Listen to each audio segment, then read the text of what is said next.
Akkam jirtu daawwattoota kiyya.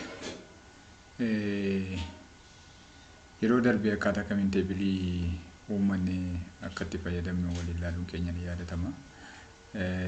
Kutaa gara dhumaa kana irratti immoo akkaataa kamiin woordota hin barbaanne woordii barbaaduun bakka buufachuu akka dandeenyu waliin ilaaluun keenya ni yaadatama. Mee guyyaa har'aa immoo waan akka teebilii fuula lama sadii fuula tokko irratti raawwanne fuula lama sadii itti fufiinsaan barreeffaman akkaataa kamiin mata duree isaa fuulattaan nutti arguu dandeenya kan jedhu waliin ilaalla jechuudha. Kanaaf namoonni fuula YouTube kiyyaa fi haaraa taatan fuula YouTube kiyya subscribe tuun godhin akka hin baaneef niin jedha. Kallattiidhumaan gara barumsa keenyaatti gaafa seennu teebilii kana amma yoo ilaaltanii teebiliin kun continuously barraa'ee jira jechuudha. Fuula tokkoffaarratti roo 34 qaba. Roo 34 irraa itti fufee jechuudha. Itti fufee amma roo yookaan hamma 88 amma ragaa kana fudhattanii ilaaltanii ragaanii qindeessuudha. Ragaanii akka carraa ta'e bakka waajjiraan hojjedhutti ragaa bifa kanaan ragaan qindeessinu ni jira. Ragaa kanadha jechuudha. Amma fakkeenyaaf heederiin isaa kun wajjin jira. Teebil heederiin kanadha jechuudha. Teebil heederiin isa boolditee mul'atu kanadha. Teebil heederiin kuni akkaataa kamiin isattaan nurratti agarraa kan jedhu fakkeenyaaf asitti hin jiru amma teebil heederiin 34 35 jedhee jira jechuudha. Achi asitti 70 irratti raawwata 70 deekee dhufee 71 fuullee ittaanutti ce'ee jira jechuudha. Kanaaf kan akkaataa kamiin fuula ittaanu kana irratti arguu akka dandeenyu kan waliin ilaalludha jechuudha. Akkaataa kamiin arguu dandeenyaa saduu fi asumaa kana selektii goona jechuudha. Ishee kana pooyintarii keenya akkasas finnee gaafa pooyintariin keenya bifa kana fakkaatutti jijjiiramtu kilik gaafa goon roo kanaa seechi selektii nu godha jechuudha. Erga roo kana selektii nu godhee booda amma diizaayinii keessa jira. Taabii irraati yoo ilaaltanii diizaayinii keessa jira. Diizaayinii irraati yeroo teebilii irratti gaafa kilik gootanii diizaayinii fi leeyaawutiin kun hin dhufu. Garuu teebilii alatti pooyintariin keessan kun yookaan insireeshin karsanii keessan kun teebilii ala jira yoo ta'e diizaayinii fi leeyaawutiin hin argaman. Yeroo hundumaa teebilii gaafa hojjennu jechuudha. Teebilii gaafa hojjennu attribuutiin teebilii akka nu dhufuu fi yookaan tuulsonni teebilii ittiin sirreeffannu akka nu dhufanii fi teebilii irratti kilik gochuu qabna jechuudha. Gaafa teebilii irratti amma ilaala. Teebilii irratti gaafa kilik goonu diizaayinii fi leeyaawutiin dhufu. Gaafa teebilii ala baanu garuu diizaayinii fi leeyaawutiin hin badu jechuudha. Hin badu. Taabii kana ilaala. Taabonni kun lamaan teebilii irratti dhufu. Gaafa nuti ala baanu garuu gaafa barreeffamaa noormaalii ta'e barreessuutti seennu garuu hin badu jechuudha. Kanaaf asirratti teebilii irratti dhufnee cuqaafna. Teebilii irratti cuqaafneetu diizaayiniin sun nuuf dhufu. Gaafa teebilii irratti cuqaafnu diizaayiniin kunii fi leeyaawutiin kun nu dhufu jechuudha. Sana booda maal goona mata duree kana yookaan heederii kana akka inni fuula lammaffaa irrattis argamuu fi maal goona pooyintarii keenya as gaafa finnee qixa roo kanaan gaafa dhufnu asitti galagalee jechuudha. Gara rootti akka nuti selekti goonuu fi haala nuu mijeessaa jechuudha. Kanaaf kilik gaafa goonu hundumasaa nuu filaa jechuudha. Lakkeen akkasitti filachuu hin danda'u yoo jettu ta'e immoo maal gootu asumatti fidanii kilik gootanii jechuudha. Kilik gootanii asichi irraa maawuzii keessaniin karsarii keessan irra deebiftu jechuudha. Maawuzii keessaniin karsarii keessan gaafa irra deebiftanii bifa kanaan erga nuu filamee booda maal goona repeat kan jettu kana irratti kilik goona. Amma hin jiru addan. Heederiin kun addan hin jiru. Asirra hin jiru yoo agartan kun fuula 30 sarara 35 irra hin jiru. Sarara 34 booda fuula ittaanutti ceelli. Kanaaf fuula ittaanu kanarra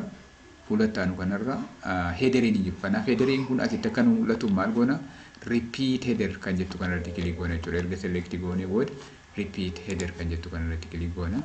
Isaa booda kun bifa kanaan heederiin mul'atee jira jechuudha. Amma fuula hundumaarra yoo fudhannee ilaalle jechuudha fuula hundumaarra teebiloota kontiineensii barreeffamanii jiranii bifa kanaan yoo ripiit heeder jenne fuula hundumaarra ripiit nu godha jechuudha. Kanaaf fuula hundumaa gaafa dhumnamu 68 jedhee 69 jedha jechuudha. Heederiin kun akkuma jirutti jira jechuudha. Heederiin kun.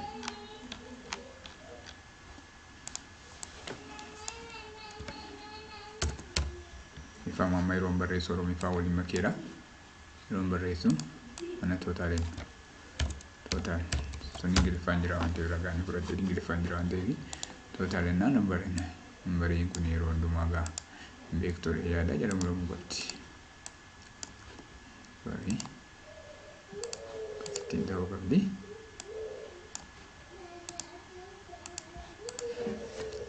Bifa kanaan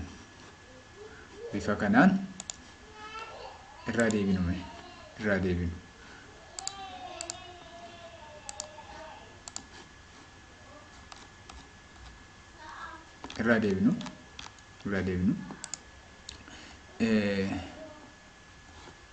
yoo ajirra ta'e teebilii kanarratti dhufnee sireeshin karsarii keenya gashanna isaa booda leeyaawutii kana dhufna.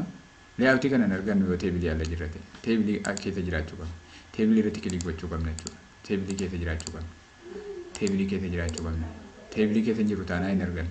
Kunoo isinitti agarsiiseera jechuudha. Mee teebilii keessaa ba'ee iddoo tokkotti kilik godhee ilaalu. Hin jiru ammalaa kunoo badeera. Gaafa teebilii irratti kilik godhu garuu deebi'ee dhufee naa galala. Erga kana goonee booda maal goona? Repeat kan jettu kana leeyaawutii gaafa dhufnu repeat kan jettu kun yoo kana isin selecting goone deactiveedha. Mul'attu jechuudha. Active biti. Kanaaf maal goona? Select gochuu danda'u qabna. Gaafa select goonu isheen mul'attu kun. Bifa kanaan erga ishee mul'attee booda irratti kilik goona jechuudha. Gaafa irratti kilik goonu kanaa booda gaafa gadi buunu hunduma irratti galee jira jechuudha heederiin. Kan biraa ilaallu kan biraanii boordaroota kana moor mata dureen kun akka booldi ta'ee naa mul'atu barbaada yoo ta'e boorder kan jedhu kana filadheeni maalan godha hoomii dhufee jechuudha. Hoomiin dhufa as keessaa ni agartu boorderiin kuni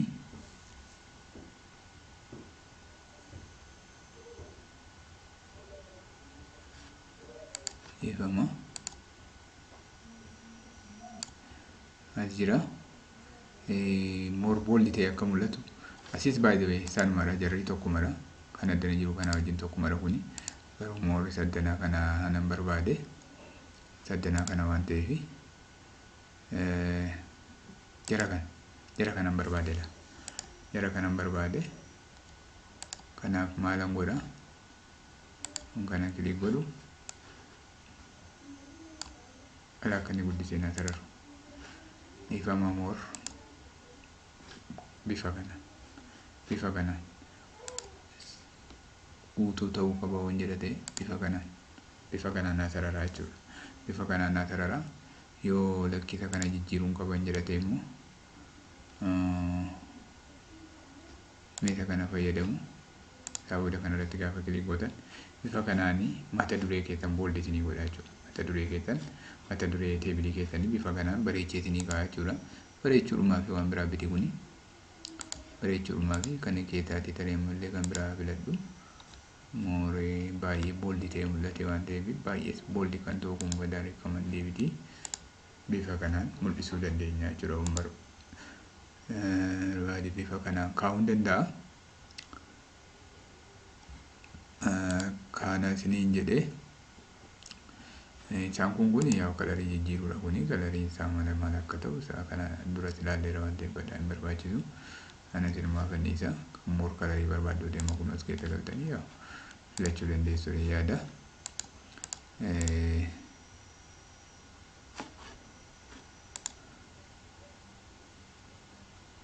Okay. Kana jedhee inni kan biraani teebilii keessatti wanta dagadde keessaa tokko lakkoofsota akkasii lakkoofsota jiran akkaataa kamiin asirratti ida'uu dandeenya wordii keessatti moorte wantoota ida'aman maatimaatikaali wanta ta'e waan herrega ta'e baay'ee isaa Excel irrattidha kan bal'inaan barannu waan ta'eef Excelin sirumti uumamni isaa wantoota calculationii ta'an calculate gochuudhaaf kan inni uumame waan ta'eef achitti ilaalla. Asitti garuu simple kan ta'an akkaataa kamiin ida'uu danda'a kan jedhu asirraati formulaan jira jechuudha. Asirraa formulaan jira. Kanaaf amma fakkeenyaaf coordinate illee ni ida'amu by the way garuu lakkoofsa waan ta'eef amma kuni ragaa nuti qindeessinu akka waajjira mootummaa keessa hojjedhutti bakka argama magaalota kanaati yookaan bakka argama gandoota kanaati. Isaan kana shape file hojjechuudhaaf fayyadamnu nuti. Shape file GISdhaan hojjechuufidha kan fayyadamnu. Garuu akka carraa ta'e shaakalaa kan fudhee waan ta'eef mee fakkeenyaaf asitti kana lakkoofsa walitti ida'amudha jennu fakkeenyaaf qarshiidha jennu yookaan waan walitti ida'amu dhiira dhalaadha jennu population jechuudha. Population yookaan baay'ina uummataa kun dhiira yoo ta'e kun dhalaa yoo ta'e fakkeenyaaf kana mee asumatti haa jijjiiru kana meela jennu kana meel female jennu female haa jennu daataa kana female jennu mee kana female and female dha jennu total isaanii yeroo keenyu jechuudha. Total population yeroo keenyu asirratti ida'uu dandeenya moo hin dandeenyu kan jedhuuf hin dhufeeti. As gallee jechuudha. As gallee lakkoofsota kana akkas ida'uu gara bitaatti ida'uu danda'amuu hin danda'u asii ol ida'uu danda'amuu hin danda'u kan jedhu ilaalla jechuudha. Kanaaf kana gochuudhaan maal goona formulaa kan jedhu kana jira. Formulaa kan jedhu iddoo kana koornal irra jirti waan ta'eef ishee kanatti gaafa cuqaafnu waan kana fakkaatu nuu kenna jechuudha. Waan kana fakkaatu nuu kenna. Saama abbaabeedha. Saama abbaabeetu hin taane kan nuti goonu maalidha? Saama abbaabeetu hin taane gara bitaatti saam leeften asitti barreeffanna jechuudha. Biraakeetii keessatti isaa booda kenne gaafa baanu lakkoofsota kana walitti deenu kaa jechuudha. Lakkoofsota kana walitti deenu kaa bifa kanaan ida'uu dandeenya jechuudha. Bifuma kanaan yeroota hafan ida'uu dandeessu jechuudha. Left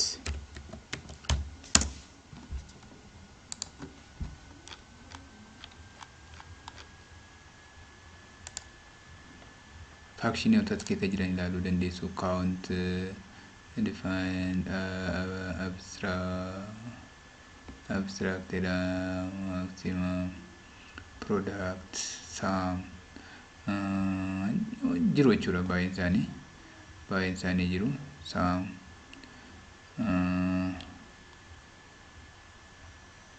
define dha. Product hojjennume product hojjennu ana delete baru product kan jiru kana fayyadama faction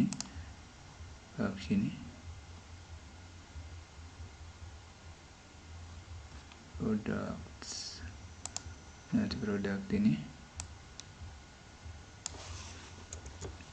product kan jiru kan left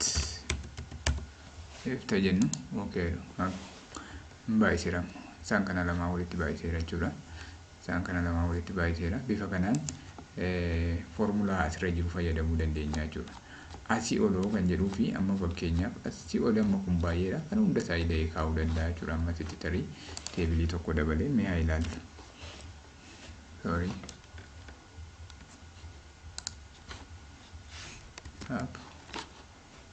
Borderii sirrii bitinaan jechaa jira. Borderii isaa select godhatu. Okay. Borderii kan erga galfannee booda haidaanu asii ol abbaa fedha jira waan ta'eef asii ol jechuudha. Abbaa fedha jira waan ta'eef hunduma isaa haidaa jechuudha. Agartanii. Okay, kun dongora wayinatti fakkaata. Hundee waan ida'ee jiru miti.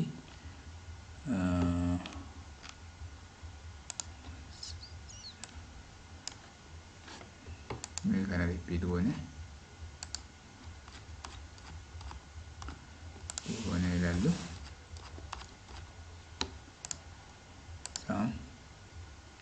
above. Okay.